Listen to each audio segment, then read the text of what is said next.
Olá, eu sou Cari Tatonini, nutricionista com foco em fertilidade, e hoje eu estou aqui mediando uma conversa entre três profissionais, obstetras, ginecologista, Dr. Ricardo Barini, Dr. Marcelo Cavalcante e Dr. Manuel Sarno.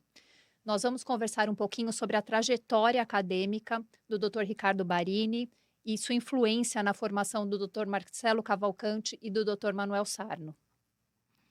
Olá, boa noite a todos. É um prazer poder começar a contar um pouco da história que nos move até hoje, né.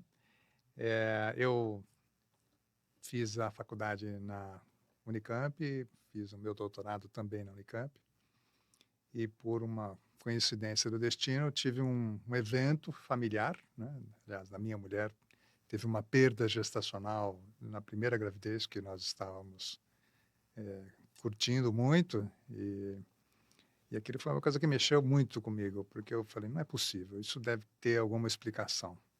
Um bebê não morre sem avisar e sem ter uma causa", né. E aquilo foi uma coisa que mexeu muito, a gente fez um monte de exames, procurou colegas, procurou geneticista, procurou, infectologista, porque havia uma suspeita que pudesse ser uma infecção, e a gente acabou sem resposta nenhuma, né.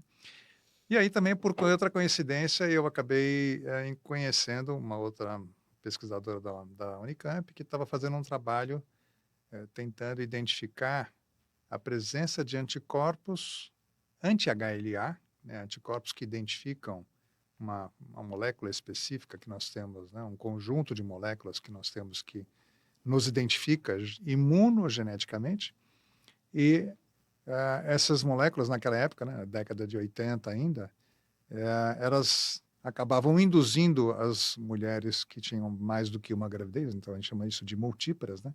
As multíparas, elas acabavam produzindo anticorpos que identificavam características dos seus maridos, né, são chamados anticorpos anti-HLA dos seus maridos. E a gente começou a fazer essa pesquisa para ver qual que era só a porcentagem de mulheres que tinham essa positividade dessa frequência. Eu nem sabia muito bem o que significava isso na época.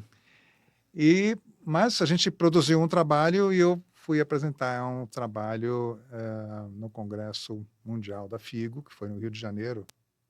Se eu não me engano, foi no ano de 88, 86, por aí. E nesse congresso foi que tive a felicidade de conhecer uma pessoa super especial, uma idealizadora, assim, uma personalidade muito importante e uma pessoa muito influente na área científica, que era o Dr. Arambir. O Dr. Arambir, ele participava da reunião e era muito interessante. Eu até comentava, depois com ele que, nessa apresentação que a gente fazia, né, eram vários trabalhos sendo apresentados, todo mundo apresentava trabalho, aí eu olhava para ver o que o Dr. Bir ia falar.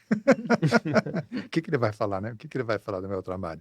Porque ele era uma sumidade na época e realmente tinha um trabalho muito interessante. E nos dias que se seguiram, aí eu assisti uma apresentação dele, onde ele apresentou os resultados de um processo que depois a gente veio conhecer como vacina do marido, né, que era a aplicação, então, de leucócitos do marido na pele da mulher para justamente induzir aqueles anticorpos que eu estava pesquisando naturalmente nas multíparas. E mostrando que esses anticorpos tinham uma importância muito grande e que aumentava a taxa de nascimentos vivos em mulheres que tinham um aborto recorrente. Aquilo mexeu muito comigo, né, eu falei: "Nossa, que coisa fantástica", né.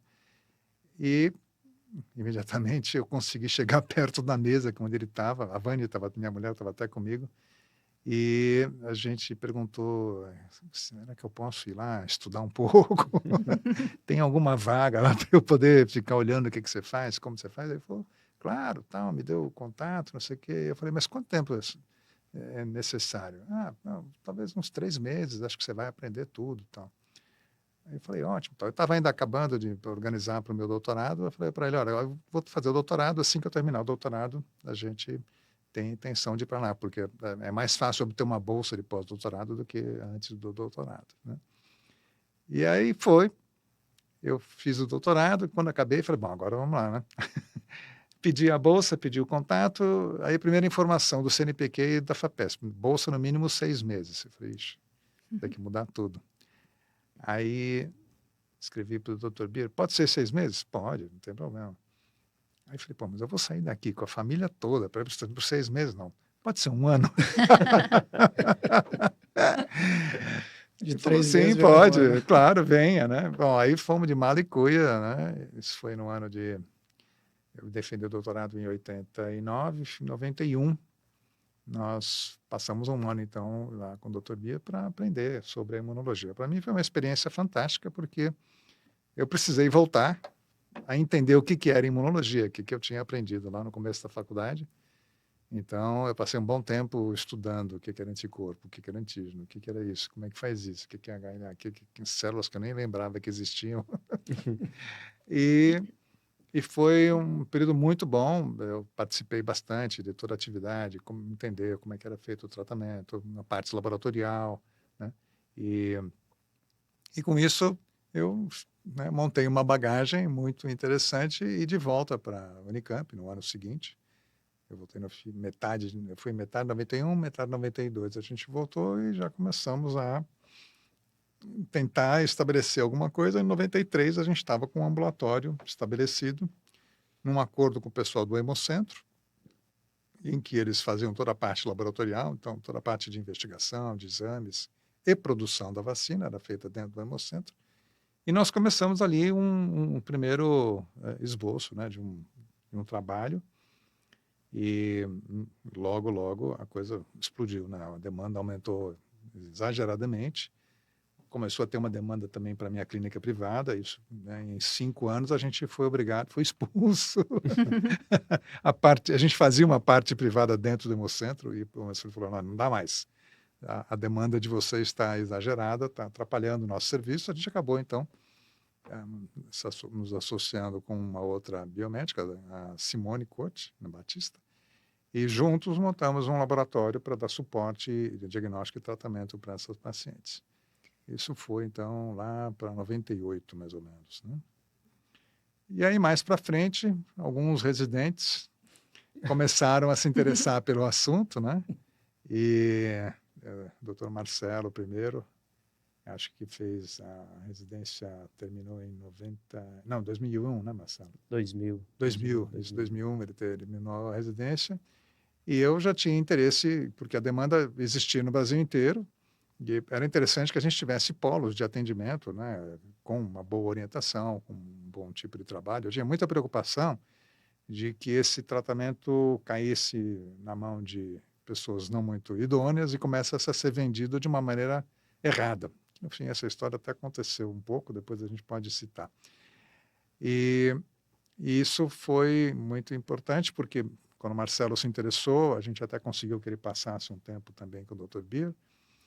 Manuel, em seguida, também se interessou pelo assunto e a gente conseguiu, então, montar os outros polos de atendimento, que eram então, em Fortaleza, e depois o Manuel montou em Salvador, e depois fez um outro braço em Brasília. Nós tivemos ainda também uma outra médica que foi nossa paciente, que se interessou por desenvolver o trabalho no Rio de Janeiro, que é a doutora Bianca Selva Figueiredo. E assim que nós demos um start na imunologia no Brasil, né? Na mesma época, outras pessoas também começaram a se interessar e a desenvolver o trabalho. Um desses grupos era o Dr. Neumann, lá no Rio Grande do Sul. Neumann também já era um imunologista, ele não era ginecologista, era um imunologista, trabalhava com transplante, e que tinha se interessado pelo assunto, por ter trabalhado com um grupo nos Estados Unidos, ter algum contato, então ele também, quase que ao mesmo tempo que a gente, um pouco depois do que a gente, ele também começou a fazer esse tratamento no Sul, e mais para frente outros grupos, um outro grupo em São Paulo também começou a desenvolver o tratamento. Então, hoje em dia, a imunologia é bastante conhecida, né? Existem histórias para ser contada a respeito dela, mas eu vou deixar um pouco mais para frente para os dois colegas poderem contar um pouco da vivência deles. Então, já vou pegar o gancho e perguntar para o Dr. Marcelo Cavalcante como foi para você ser orientado pelo Dr. Barini. Obrigado por estar participando aqui desse bate-papo, né? Um bate-papo que a gente já vinha tentando fazer há algum tempo, né? A minha história começou em 98, quando eu me graduei em Fortaleza, em medicina, e quando foi em 98, eu fui aprovado para fazer a residência em ginecologia e obstetrícia na Unicamp. E quando terminava o segundo ano da residência, isso em 99, a gente tinha que escolher qual a subespecialidade você faria. E aí eu lembro isso uma manhã, acho que uma manhã de quinta-feira, eu sentei para conversar com o doutor Ricardo, discutir alguma coisa, o que é que ele me orientava.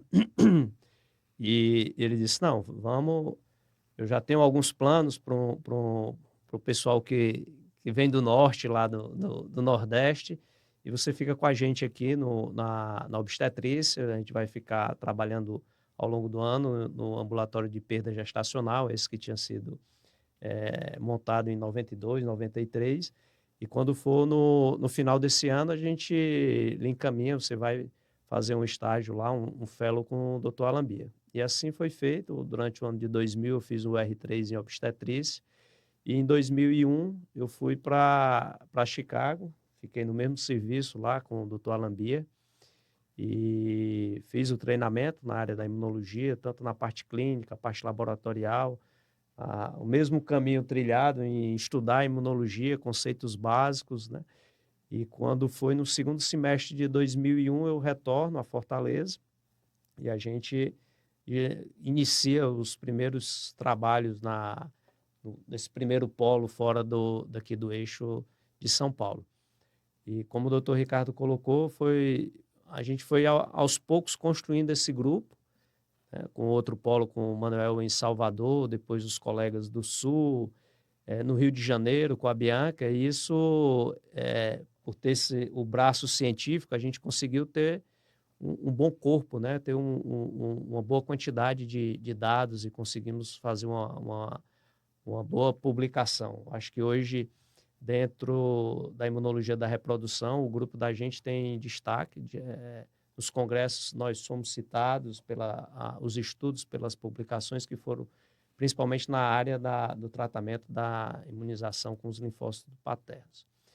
E aqui, na hora que o doutor Ricardo estava falando, eu achei bem interessante a gente falar que a imunologia da reprodução iniciou aqui no Brasil, né? Quando você vai para a história da imunologia da reprodução, o Peter Medawar, que é brasileiro, que foi para a Inglaterra e começaram os estudos. O Dr. Alan Bia estudou com um pós-graduando do Peter Medawar, que é o Dr. Billingham. Uhum. E o Billingham saiu da Inglaterra, foi para os Estados Unidos, e o Dr. Alan Bia começou os estudos junto com o Billingham. E aí depois você vê o Dr. Ricardo, eu, Manuel, trazendo, né, retornando para o Brasil a história da imunologia da reprodução. Isso aí eu acho bem interessante, eu gosto da história, a gente vê todas essas conexões, e hoje a gente consegue se destacar. Aquilo que foi iniciado pelo Dr. Ricardo, isso há quase 30 anos, mais de 30 anos atrás, hoje a gente está colhendo os frutos e continua aí trabalhando e tendo o destaque que a gente merece. Muito bom. E agora, doutor Manuel, conta um pouquinho também da sua trajetória aí com a imunologia da reprodução. Bom, esse momento é um momento raríssimo, né? A gente está junto, a gente se fala todos os dias, mas pelo WhatsApp, pelas redes sociais, mas aqui presencialmente. Então, um prazer grande estar aqui nesse bate-papo. Bom, Carita, eu comecei, né, a história da imunologia da reprodução também na residência na Unicamp, quando eu conheci o professor Ricardo Barini, e dentro do ambulatório de perdas gestacionais. E fiquei muito impactado, muito impressionado com o resultado, né, dos tratamentos, não só da vacina, né, da imunoterapia com linfócitos paternos, mas todo o arsenal que era envolvido para aqueles casais, a investigação em trombofilia, tanto que eu defendi o doutorado nessa área, a pesquisa de alterações clínicas. Então, assim, era um mundo muito fascinante para mim. Eu, como residente, eu me lembro R2, né? R1 você não passa muito no ambulatório mais especializado, no R2 você começa a passar, e eu fiquei fascinado por aquilo. E eu fiz faculdade lá na Federal da Bahia, também como Marcelo, passei na prova da Unicamp e vim para pensando em fazer medicina fetal, né, é uma especialidade que eu tenho também, trabalho em imunologia e ultrassonografia e medicina fetal. E a primeira impressão que eu tive da medicina fetal foi também de perdas gestacionais, mas por doença hemolítica perinatal, por imunização. Eu vi um professor que eu tinha lá na Federal fazer uma transfusão intrauterina, o professor Antônio Casimiro Lopes.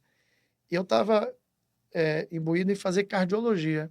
E aquele momento ali, que uma coisa que você não esquece mais nunca, eu falei, é isso aqui que eu quero para a minha vida, eu vou fazer isso aqui para o resto da minha vida. E aí já vim para a Unicamp, avisando fazer a medicina fetal. E dentro da medicina fetal, eu tive a oportunidade de ver esse atendimento para as perdas gestacionais.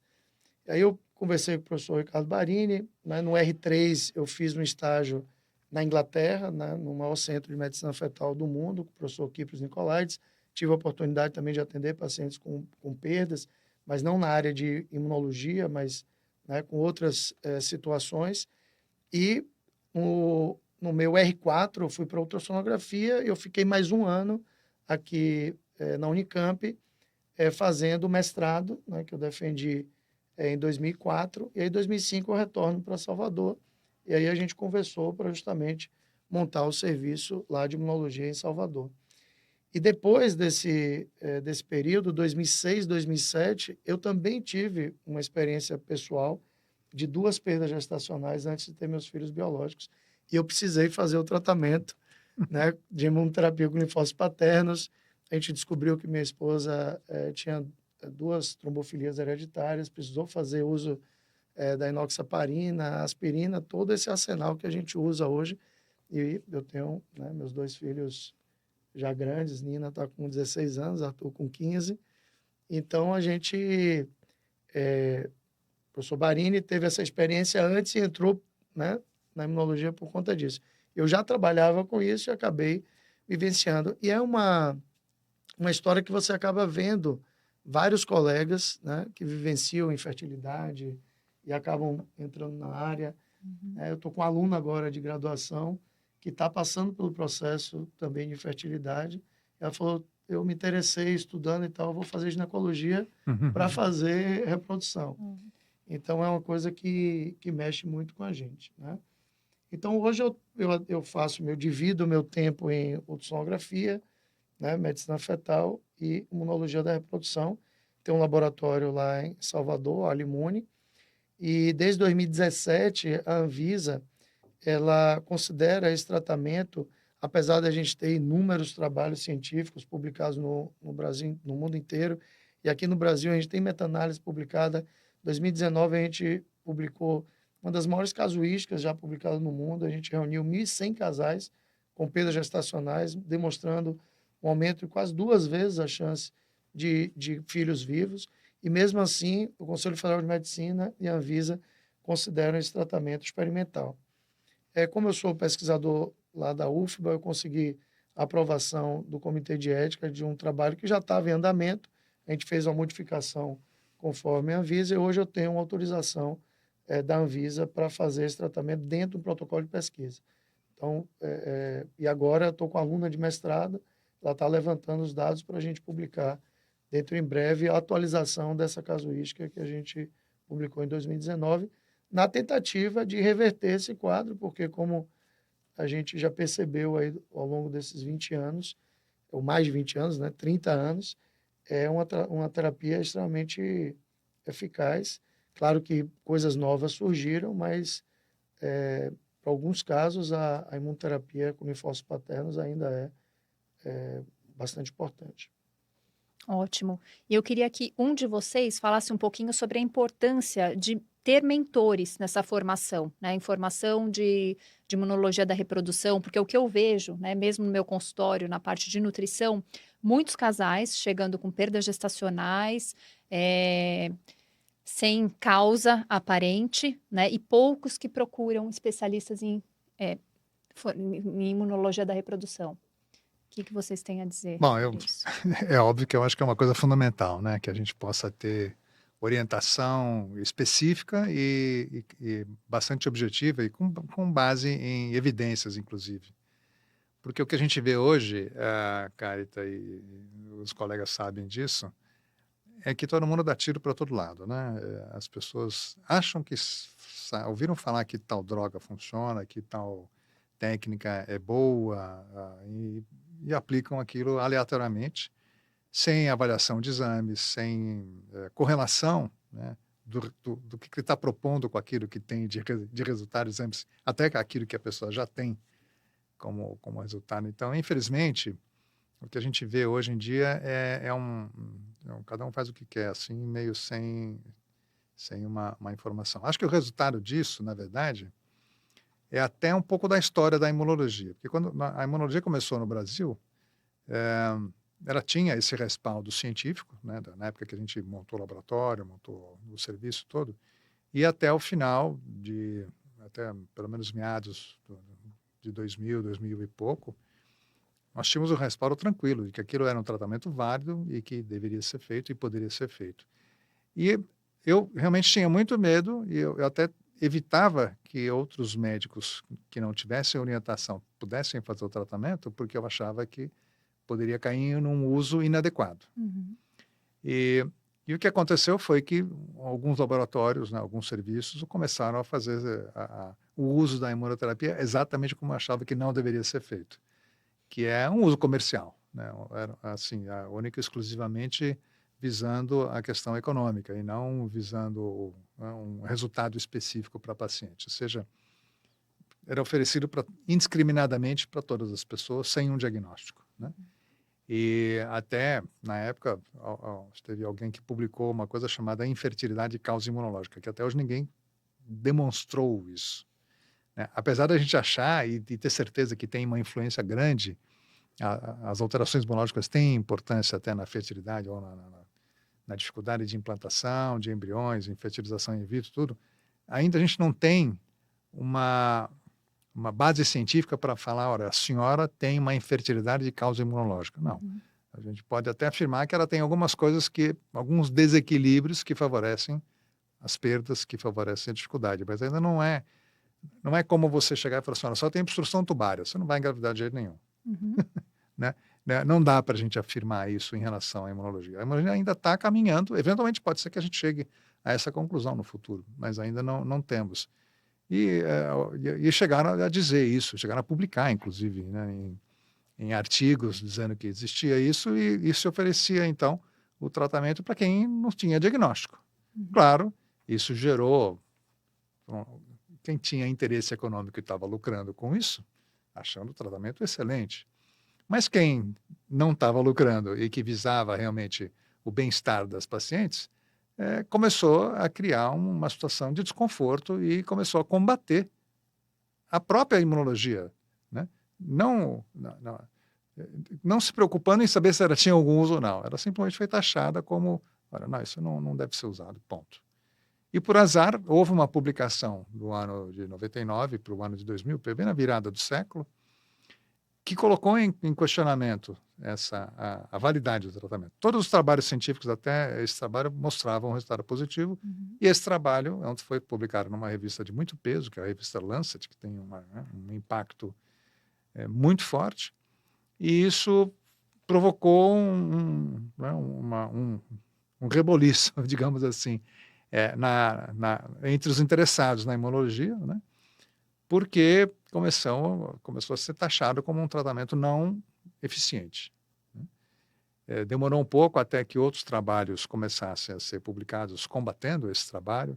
Vários outros artigos publicados e vários outros autores mostravam as falhas que existiam nesse tratamento, nesse artigo que foi publicado.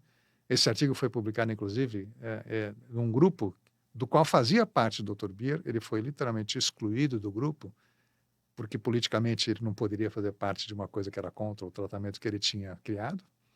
O Dr. Bier chegou a escrever uma carta para o Lancet, né, colocando essa postura de que havia uma fraude né, entre os autores, e há várias suspeitas de fraude, porque, por exemplo, esse artigo, depois que foi publicado, vários revisores pediram para que os autores mostrassem os dados. Eles nunca mostraram.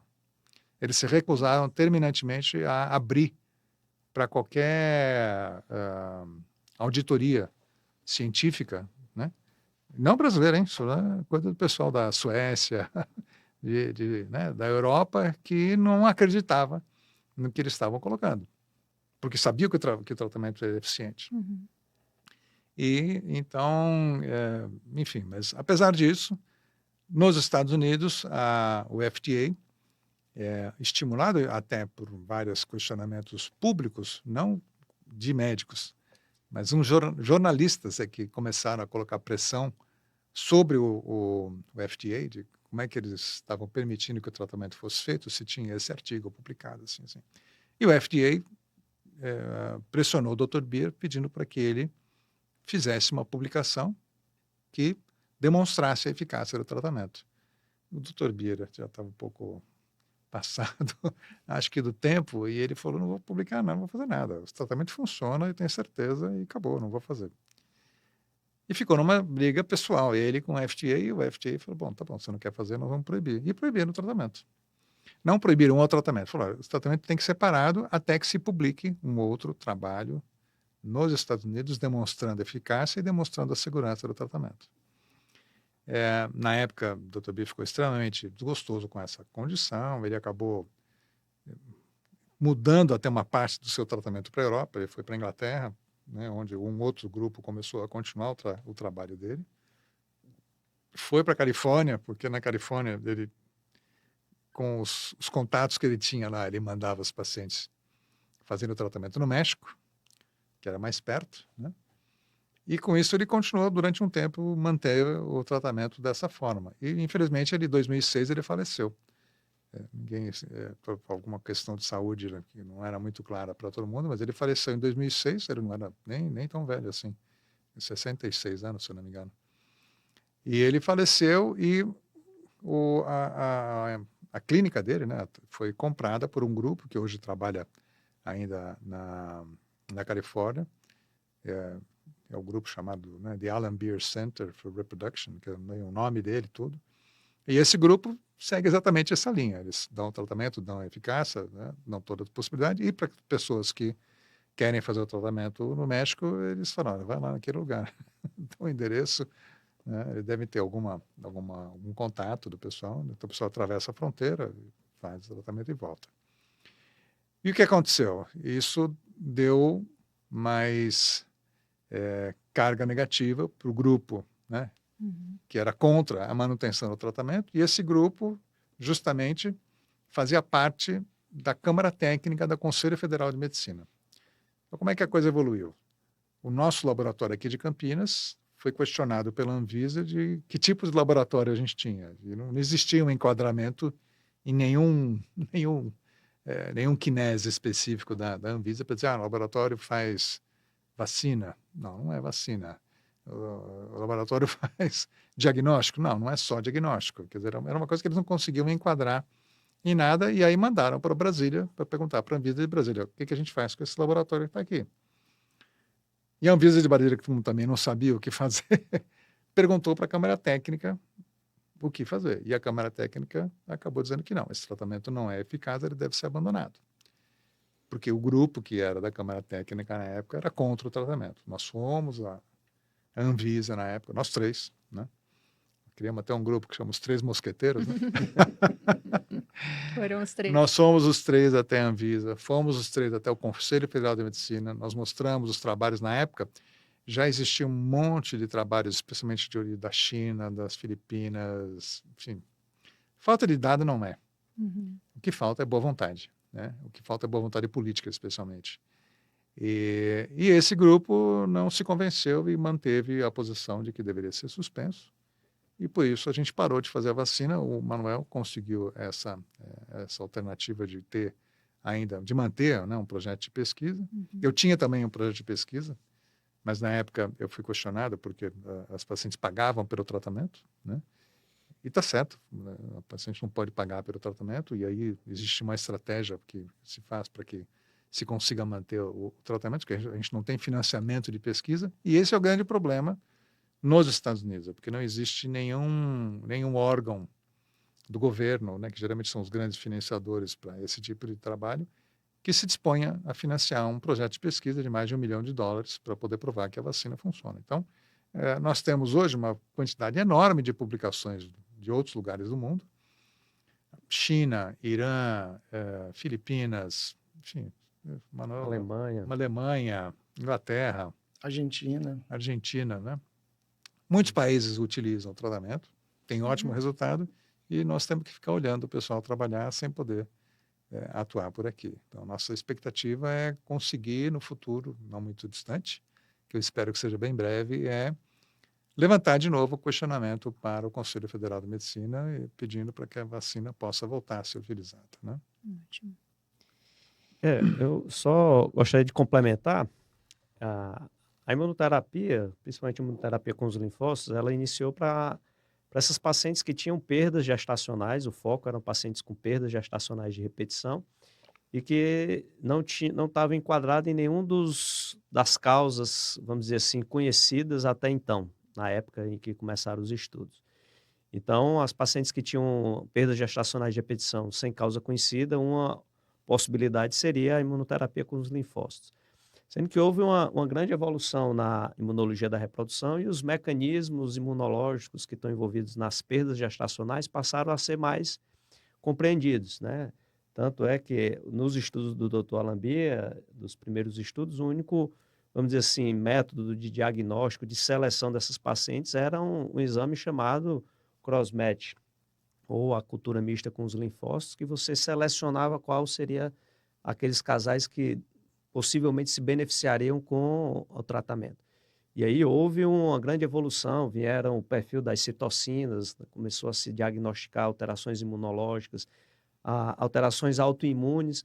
Então a gente passou a entender melhor esse grupo de causas desconhecidas até então, e dentro desse grupo existe uma variedade enorme de causas imunológicas. Não está todo mundo no mesmo balaio, não é o mesmo tratamento padrão para todo mundo. E a imunologia da reprodução não está limitada somente à imunização com os linfócitos paternos. Então, conhecendo melhor os mecanismos, a gente passou a dispor de uma série de outros tratamentos imunológicos. Eu gosto muito do trabalho que continuou do centro do Dr. Alambia, que é da doutora Joane. Ela tem um belíssimo artigo na Fertility Sterility, que ela diz que a gente precisa selecionar, individualizar cada um desses casais, entender melhor qual o tipo de alteração imunológica para você individualizar o tratamento.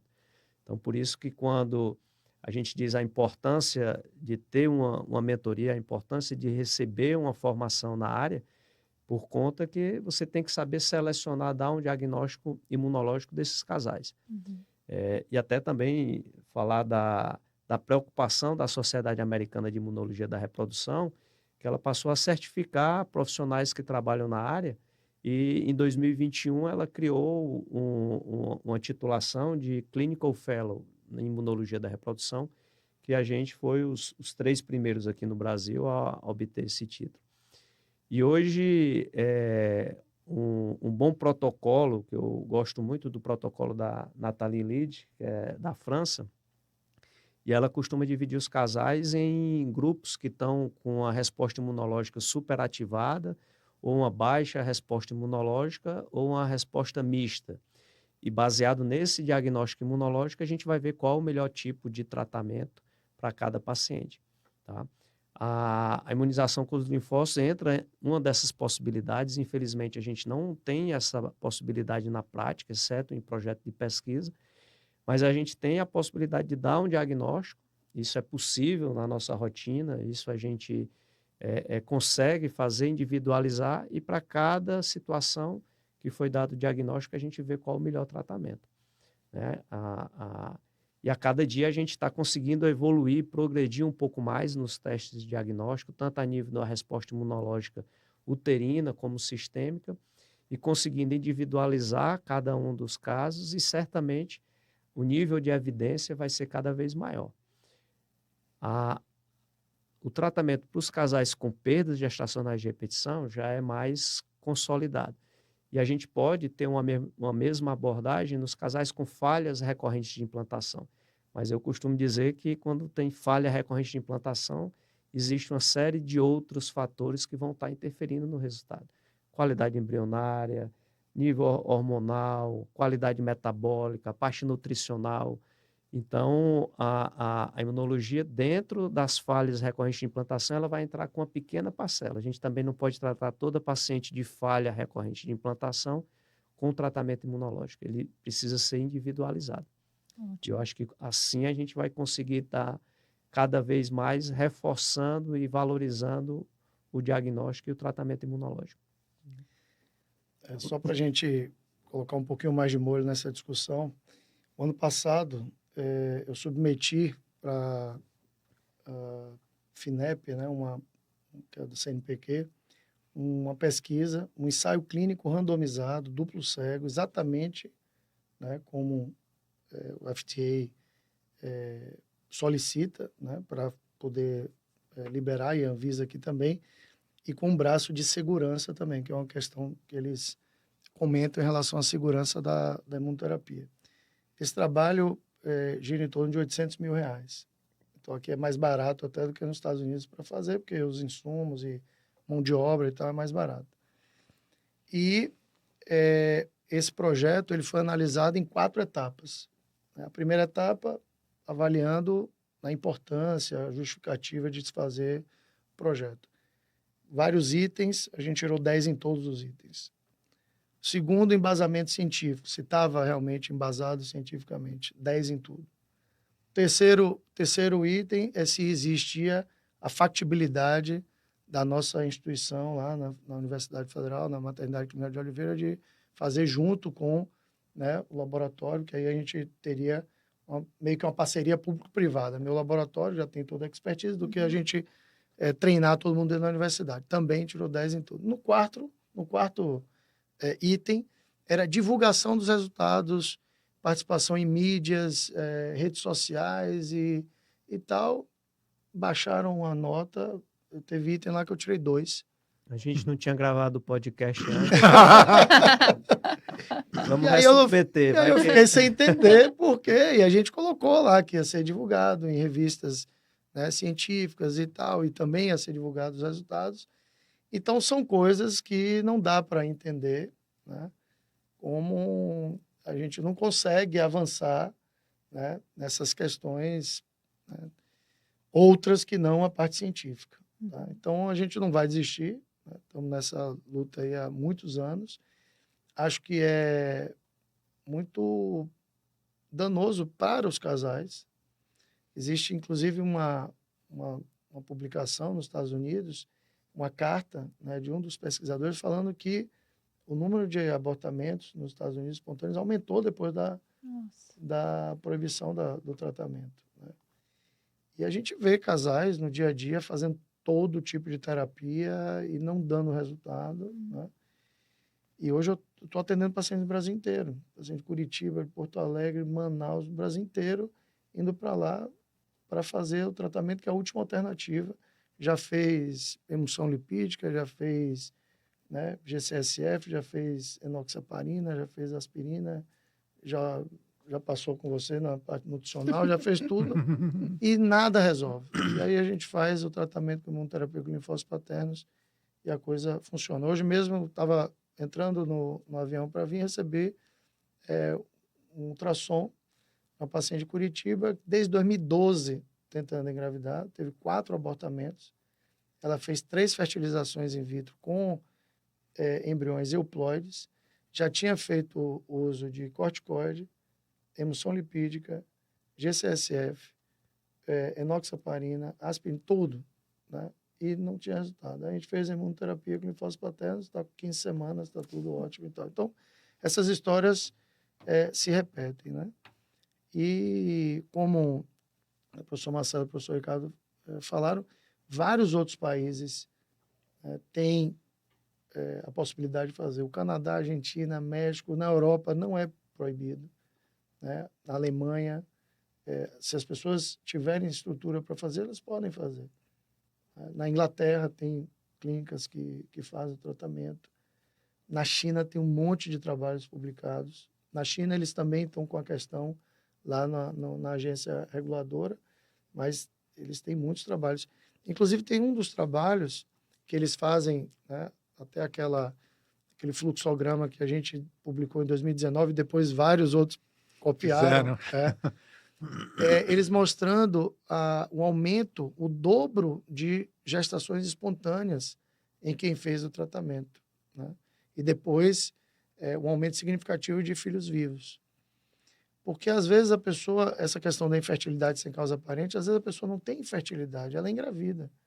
Mas a perda é tão precoce, né, que acaba levando a uma gestação subclínica. Então, são microabortos, digamos assim, se a gente pode falar. Tem a fecundação, tem ali a anidação, tem um beta positivo, mas ela não fez o beta, e depois ela começa a fazer o beta, ficar mais... Aí tem uma gestação química. E a gente acaba negligenciando essas gestações químicas porque não é considerada perda, né? Mas aí você faz o tratamento e olha a gravidez acontecendo depois, porque é justamente o mecanismo ali inicial que a coisa funciona. Então, para a gente, né, enquadrar a imunologia dentro das perdas, porque imunologia é um fator. Você tem 9 categorias, incluindo as idiopáticas, que a gente não gosta muito, mas tem 8, dentre as 8, os fatores masculinos. Fatores ambientais, fatores hematológicos, endócrinos, infecciosos, anatômicos, e a imunologia é um desses fatores. Então, a gente tem que investigar, fazer uma investigação ampla, principalmente casais que têm, né, 3 ou mais perdas. 2 perdas a gente já pode considerar abortamento de repetição. Mas, quanto mais perdas gestacionais, mais ampla tem que ser a investigação, fatores genéticos, né? Às vezes tem casais que chegam lá para a gente e já fez uma investigação para não ter um cariótipo do casal. A gente estava discutindo isso na mentoria. E aí você vai ver, tem uma alteração genética no parceiro, nem nela, que está levando essa alteração para o bebê e ela está tendo perda recorrente. Os homens são bem menos investigados ainda, né? Existe, eu acho que está mudando bastante, né? Eu acho que os homens estão participando mais, mas, né, a lista de exames para a mulher é infinitamente enorme maior. e o homem é pouco. E mesmo esse pouco, a gente às vezes tem uma dificuldade para fazer, mas é fragmentação de DNA espermático, é um espermograma bem feito, com morfologia de Kruger, o cariótipo e as alterações hormonais. Anteontem eu atendi um casal no consultório e sobrepeso, né, os dois, e ele teve dosagem de testosterona baixa, segundo o cardiologista. E o cardiologista prescreveu uma testosterona para ele. Que ótimo, né? E aí eu Muito falei, bom. tá bom, vamos lá, vamos fazer o espermograma, né? Na mesma hora, a gente fez o espermograma. Aí House me chama, vem na minha sala. Quando eu estou com um paciente azospérmico. Aí eu falei, eu já imaginava, né? Quer dizer, ele provavelmente estava com a baixa testosterona pelo aumento do peso, né? E aí, para corrigir um problema, piorou, né, mais ainda. Então, são os casos que a gente recebe. Quer dizer, as pessoas acabam, no intuito de ajudar, acabam atrapalhando. E aí é um processo, e também da parte imunológica. Às vezes eu prefiro que o paciente venha sem nenhum tratamento do que quando vem já usando um monte de coisa. E às vezes é mais difícil para a gente Acho que tratar do que... Acho que esse é o começo da pergunta, né? É importante a mentoria? Por que é importante? É importante por isso, porque o que nós estamos vendo hoje é que é o samba do crioulo doido, né? Tem alguns médicos que eu falo, você foi no tal médico? Tá, X tudo, né? Deixa eu ver a receita. Exatamente, é isso. É X tudo para todo mundo. E quando a gente vai estudar a fundo a imunologia, na gravidez precisa ter um equilíbrio. Sim. O primeiro trimestre, eu costumo dizer que precisa ter uma pitadazinha de inflamação. Não pode ter um processo inflamatório tão exagerado. Então, às vezes, o que a gente vê, os casais vindo com 3, 4, 5 medicações, todas elas com efeito anti-inflamatório e achando que está beneficiando, e aquele equilíbrio que tinha que estar bem alinhado, que estava muito inflamado, acaba que vai estar muito Abaixo. abaixo. O mesmo Então, serve para às vezes, nutrição, né? o muito, não, eu vou dar um tiro de canhão para acertar, não tem como eu não acertar, eu vou acertar. Uhum. Não, você vai errar, porque Teve uma paciente, vai viu, inibir Marcelo? demais. Teve uma paciente que eu fiz a modulação imunológica, uma paciente de Curitiba. E, pô, ela estava assim, perfeita para poder fazer a transferência embrionária. Do ponto de vista imunológico, estava tudo certinho, um embrião lindo, euploide e tal, e fez e não deu certo. Eu falei, nossa, tá estranho, por que não deu certo? Mas você usou mais alguma coisa? Ah, doutor, lá eles botaram GCSF e tal. Eu falei, ó, então vamos fazer assim. Aí eu liguei pro colega e falei, vamos reduzir um pouquinho, né? Não entra com corticoide, né, GCSF, deixa só, porque a gente já fez que ela Deixa eu estava... acertar. No ponto. Nossa, ela engravidou. Então, Eu até uso uma imagem que a Svetlana, né, que é uma colega nossa lá de Chicago, publicou, em que ela coloca como se fosse uma balança, né? Com uma setinha assim, né? E aí a balança pendendo para o mais, dizendo, não vai dar certo. A balança pendendo para o menos também não vai dar. A balança tem que estar no meio. Tem que ter inflamação, como você falou. Mas essa inflamação não pode ser nem exagerada e nem reduzida, que senão vai comprometer a evolução da gravidez, né? E acho que é isso que os colegas não conseguem perceber, que eles acham que o que nós estamos fazendo é igual para todo mundo. Não é igual. A gente tem que selecionar a paciente, tem que selecionar pelos exames. Existem exames específicos, existem momentos específicos para fazer exames, alguns inclusive. E a maneira de interpretar é que precisa ser bem estudada, né? Para você poder oferecer aquilo que é o mais correto. E não ficar dando tiro para todo É. lado. E quando você vai para as publicações que falam a favor do tratamento imunológico, e você analisa bem os critérios de seleção, esses pacientes foram selecionados através de testes imunológicos e foram bem enquadrados. Quando você pega as publicações que falam contra, eles colocam tudo no mesmo bolo. Eles chegam a pacientes que tinham perdas gestacionais de repetição de causa desconhecida. Aí essas que são as selecionadas para receber o tratamento. Então, para a gente encontrar algum nível de evidência selecionando mal esses pacientes, vai ser muito mais difícil, né? Então, a orientação, né, partindo da sua pergunta, a orientação e o entendimento do processo vai fazer com que a gente consiga ter um melhor resultado. Ótimo. tem um questionário, né, que foi publicado uns anos atrás, acho que uns 8, 9 anos atrás, e foi perguntado para os médicos que trabalham com reprodução se eles utilizam na prática a imunologia da reprodução.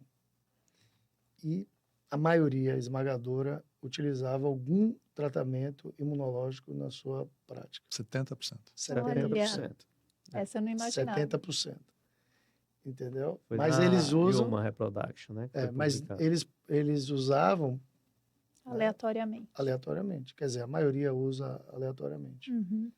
Então, se você olhar aqui no Brasil, está um boom de emulsão lipídica, né? Todo mundo usando. Mas usa 2 dias antes da transferência, vai fazer efeito. Uhum. Né? A imunoglobulina tem trabalhos bem feitos, um trabalho espetacular, um ensaio clínico no Japão, mostrando que para pacientes com 4 perdas ou mais, ele aumenta significativamente a taxa de filhos vivos. Tanto que a Sociedade Europeia, né, de Reprodução já considera a imunoglobulina como o primeiro tratamento imunológico com evidência científica 2023, a mais atual. Mas aí eu pego o gancho, né? A Sociedade Europeia reconheceu a imunoglobulina como sendo uma terapia imunológica que vai aumentar o resultado, mas ela não reconhece a investigação, os testes. Então, já cai numa contradição. Mas a gente tem já a publicação, na mesma época que a ESHA, a Sociedade Europeia, falou que a imunoglobulina tem um benefício, tem um grupo da FIGO, que aí tem uma publicação deles e que já recomenda a investigação, né? A pesquisa das células NK, a pesquisa das citocinas, de outros autoanticorpos. Então, a coisa está meio que mudando e eles estão vendo que a direção é na melhor avaliação para ter a evidência. Mas o que eu estava querendo dizer é o seguinte, que surgiu esse trabalho da imunoglobulina e aí Todo mundo agora... Exato, e alguns grupos estão usando. Mas a dose é 400 miligramas por quilo de peso. A pessoa usa 100, 200, porque é caro. Mas aí, subdose, será que vai funcionar? Não tem E mais qual é o efeito. melhor momento de fazer? Uhum. Né? Será que é em cima da hora de fazer a transferência? Não. E esse mesmo trabalho que publicou o ensaio clínico, né, do professor Yamada, eles publicaram um outro trabalho científico utilizando a mesma amostra, fazendo o perfil imunológico antes e depois do tratamento e comparando aquele grupo que foi tratado, o que teve resultado e o que não teve resultado. Mostrando que o grupo que teve resultado foi justamente o grupo que você conseguiu fazer a imunomodulação. Uhum. Comprovando, mais uma vez, que há necessidade de você fazer os testes para detectar a modulação imunológica. Né? Eu gravei essa aula lá da imunoglobulina e apresentei esse trabalho, que é um trabalho que foi até pouco citado. Né? O Ashley, por exemplo, poderia ter citado esse trabalho secundário, mostrando, e ele coloca um mecanismo de ação da imunoglobulina, né, com 9 etapas. É né, um trabalho belíssimo, uma figura fantástica que eles colocam, né, justamente demonstrando tudo aquilo que a gente fala, da redução das toxinas TH1, do aumento do TH2, né, das células T regulatórias, redução da atividade de células NK, qual o mecanismo disso, via linfócitos B. Então, ele é um trabalho belíssimo, mas ainda pouco valorizado, digamos assim, pouco citado. Para fechar aqui, podemos deixar uma mensagem final sobre a importância aí do estudo da imunologia da reprodução? Quem gostaria, ou todos? Bom, eu acho que está bem claro, né, tudo que a gente falou sobre a imunologia, né, não só aqui, mas no mundo todo, da importância dela e a importância de que ela possa ser aplicada da melhor maneira possível. Esse é Uhum. o grande gancho, né? Ela não existe apenas para favorecer os médicos, ela existe para favorecer os pacientes.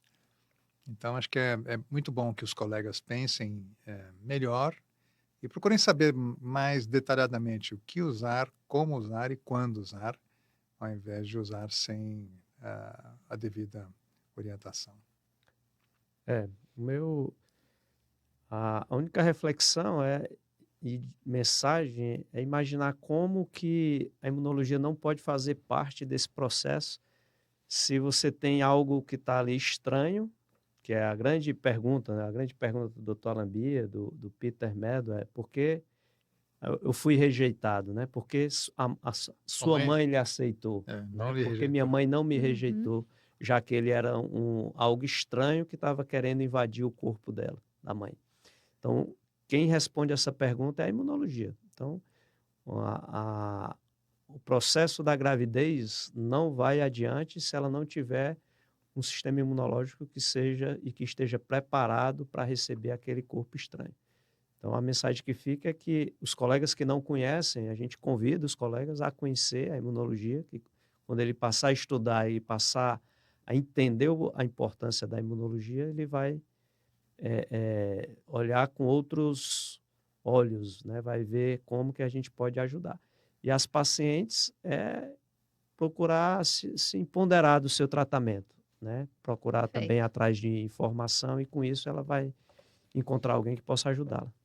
Ano passado, cara, a gente estava no Congresso Americano de Imunologia da Reprodução e uma palestra nos impactou bastante, que um pesquisador da Irlanda, ele falou o seguinte, olha, se você for para um congresso de oncologia, mais da metade das aulas, né, os tratamentos novos é imunologia.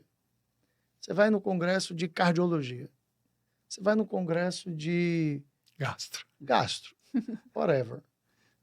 A medicina toda, a imunologia está na crista da onda. Uhum. Aí você vai no congresso de reprodução humana, imunologia você não pode falar, é um tabu, veja bem como é que é e tal. Então, a gente precisa quebrar, né, essa resistência, né, do meio científico, do meio médico, porque a imunologia da reprodução é uma área que é densa, né? É difícil de você conseguir dominar, porque você tem os dois sistemas mais complexos que a gente tem no corpo humano, ao meu ver, é o sistema nervoso central e a imunologia, né? Você entender o funcionamento do cérebro, você vai viver, né, a vida inteira estudando e talvez não chegue à conclusão. E imunologia também é bastante complexo. E por ser complexo, muitas pessoas não conhecem e se afastam, né? A gente geralmente não tem o costume de se aproximar do que você não domina, tá? Então, super importante isso que a gente está fazendo, a divulgação dessa subespecialidade, que não é reconhecida no Brasil. Nosso título é americano, mas a imunologia da reprodução a gente não tem aqui no Brasil uma área de atuação dentro da ginecologia, né? Ou dentro da imunologia clínica, poderia ser uma área de atuação nas duas grandes áreas. Então, esse trabalho que a gente está fazendo, plantando a semente com outros colegas, né? Vamos fazer a sociedade, o braço latino-americano da Sociedade Americana de Imunologia da Reprodução. Quem sabe no futuro a gente consiga ter uma prova de título especialista, né? Como tem na Europa, uma revista científica aqui da América Latina. Vamos ver o que o futuro nos reserva. Mas a imunologia da reprodução não tem como você pensar numa gravidez que evolua sem a imunologia estar participando. É impossível. É uma invasão no corpo da mulher. E hoje mais ainda, né, Manuel? Se você pensar nos tratamentos, um avanço que houve, em que você vê mulheres engravidando de embriões que não são dos óvulos dela, ou seja, não só são estranhas as partes do marido, mas também da mulher, completamente estranhas. Quer dizer, é uma obviedade de que alguma coisa tem que acontecer para se poder aceitar aquela gravidez, né? Casais engravidando de embriões doados, não só de óvulos, mas, quer dizer, não tem nem do marido, tudo bem que não vai ter importância nenhuma, vai ser diferente mesmo da mulher, mas isso existe, é uma coisa que está corriqueira hoje em dia. E aumenta a chance ainda. E aumenta a chance de dar certo. Agora, a outra coisa que a gente ouviu nesse congresso, que também foi muito interessante, foi um outro O colega da idiopático. Inglaterra, que é esse idiopático, né? Que é o médico idiota e o paciente patético. Essa é muito boa, hein? E comentou também no congresso, se você for para todo órgão e sistema, você tem uma doença autoimune Exatamente. cerebral, você tem uma doença autoimune cardíaca, você tem uma doença imunológica intestinal, ovariana. No trato reprodutor você tem uma doença autoimune no ovário, e por que não pode ter uma doença imunológica no útero? É o único órgão que ninguém discute uma doença imunológica. Boa. Então, acho que tem todos os argumentos para se mostrar que é importante a imunologia da reprodução. Muito bom. Certo? Então, agradeço vocês três pela conversa, muito esclarecedora, e espero que mais casais possam ser beneficiados aí com a imunologia da reprodução.